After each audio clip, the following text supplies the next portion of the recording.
Island has a long headhunting past. It was said to have started around 1860 and went through the early 1900s. Headhunting was actually a ritual that got you power and authority from the chief by acquiring skulls as trophies. Some say it was a sign that their ancestors were by their sides. And so, we boarded a banana boat in Munda and headed to Skull Island, which is located in the Roviana Lagoon in the western province of the Solomons. Here, there are skull shrines decorated with, among other things, traditional shell money.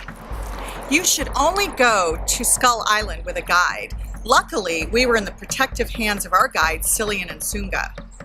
Traveling to the island is an intense experience as it is, but imagine connecting directly to the spirits of the past. That was our experience as Anthony connected to our spirit guides who communicated with the spirits who remain on the island. And here we learned a whole lot more than we thought we were going to. Join us.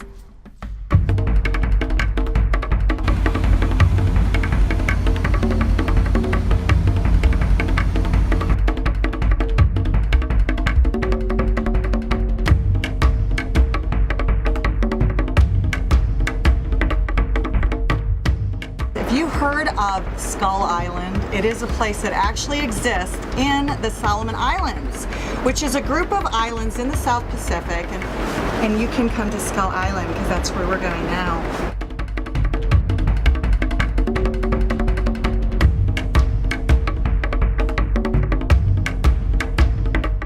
The gods be with you. Gods and goddesses, of course, and plus, look who we have here, Ellison from Solomon Islands. Yes. I feel very protected.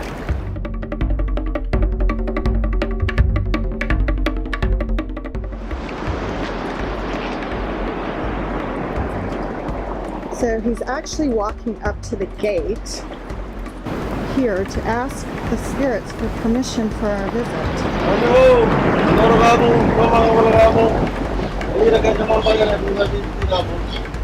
This is sacred land for them. They dwell here. This is their area of rest. But do not walk upon their land with no respect. They need this. Hand, please.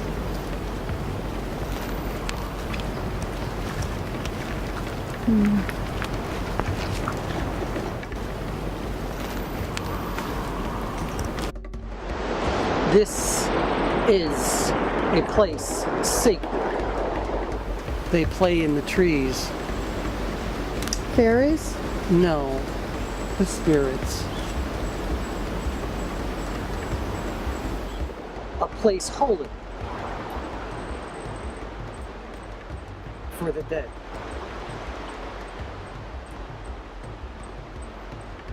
Joy is here now amongst us.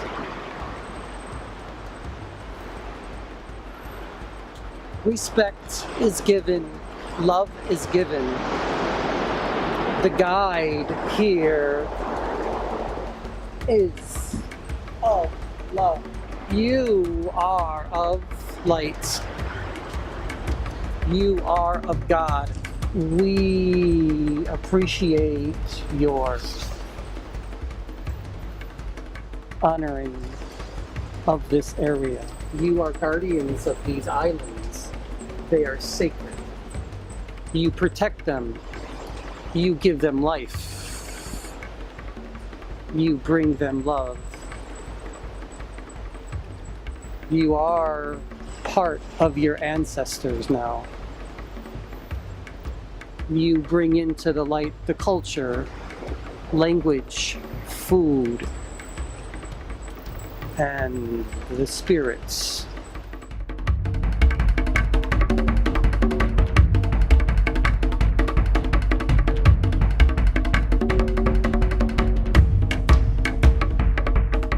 What was it like when I took your hand, and what did you feel? Feel my hair standing up. You felt all the hair standing up on your arms. And I feel somebody was just around us. Right. Like, when did you know that your grandfather that this had happened to him? Was this something that was like passed down to your, passed down in childhood storytelling? Because that has to be really hard to share something like that. From from the next generation, pass it to a grandmother, and our mothers, and our fathers, and to us. So it didn't matter. It's not like they were after one tribe. It just was ahead. That's ahead. To show their, Yeah. I guess, their power. Yeah. The more you get, yeah? Yeah, the more you get, the more Power you power you get. Yeah. Because and that's Spiritually. and that's why they have to bring the bosom, like the sacrificial baby. They have to bring it with them, just to eat the baby. Is there anything that you guys just want to add, like that you think people should know about Skull Island that hasn't really been said? Before we're too late, we should make it more stronger to protect this island, because that's the only island remain in this area. So my feeling is maybe silly and all of us. It's like, we need to really very protect this island from the other generations coming, because even the kids now, they never go to that island. Even the women here, or whoever in the village, they don't know what is in Skull Island. Only few people like us, because we waking